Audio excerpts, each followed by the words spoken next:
Sarnia activists deserve much of the credit for the federal government's long-awaited move to ban asbestos and asbestos-containing products in Canada, says a veteran workplace health researcher. This is something so long overdue, it's not funny, researcher Jim Brophy said about proposed regulations. Science Minister Kirsty Duncan and other federal cabinet ministers announced recently to meet the government's promise to enact a ban by 2018.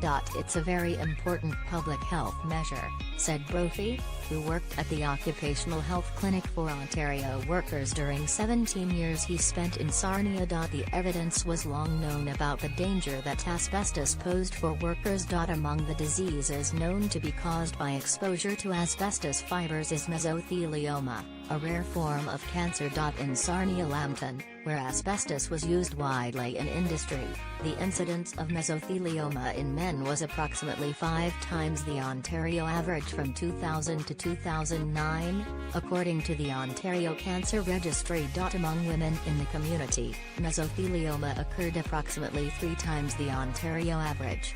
While asbestos is already banned in many other countries, Canada only pledged to take similar action following years of lobbying. Besides the workers themselves that contacted these diseases, the real heroes of this public health story are the women of Sarnia, Brophy said.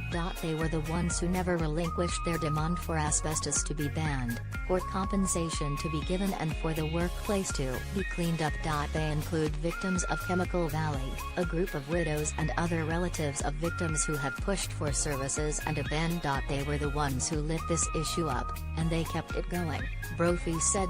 While the mining of asbestos in Canada ended in 2011 and many of its uses have been phased out, the material is still used in a list of products that includes brake pads and clutches. In December, the federal government said a new regulation will be created to ban the manufacturing, use, importing and exporting of asbestos and asbestos-containing products, as well as establishing new federal workplace health and safety rules to limit the risk of worker coming into contact with asbestos on the job. An application using asbestos in the manufacturing of chlorine and caustic soda will be exempt from the ban until 2025 to give the industry time to phase out the existing systems. The government is asking the public and industry for feedback during a comment period, which ends March 22.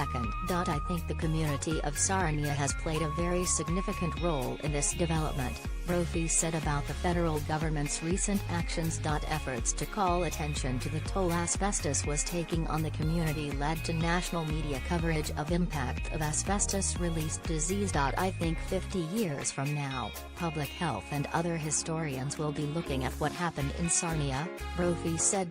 Before that, asbestos disease was thought to be something that mostly impacted minors, but the experience in Sarnia showed how widespread the impact was. Media coverage of what was happening in Sarnia included photographs taken by Louis Paulo for the Globe and Mail of Blaine Kennard, a Sarnia industrial worker, before he died of mesothelioma in 2004. Brophy said Kennard's photo became the poster image for an international trade union campaign to end the use of asbestos. That was the photo that went right around the globe, he said. Sarnia was also the first Canadian city to pass a resolution supporting a ban, said Mayor Mike Bradley. The credit goes fully to the victims of Chemical Valley, he said. They've kept the issue alive, kept on pressing for the ban. He called the federal government's action long overdue, and said the length of time it took to act was tragic. Until just a few years ago, Canada was still exporting asbestos to other countries where the material was still used in the way it was in North America in the 1950s and 1960s, he said. Asbestos disease can begin to appear many years after the initial exposure, and obituaries still appear regularly for Sarnia residents who have died of mesothelioma, or other asbestos disease, Bradley said.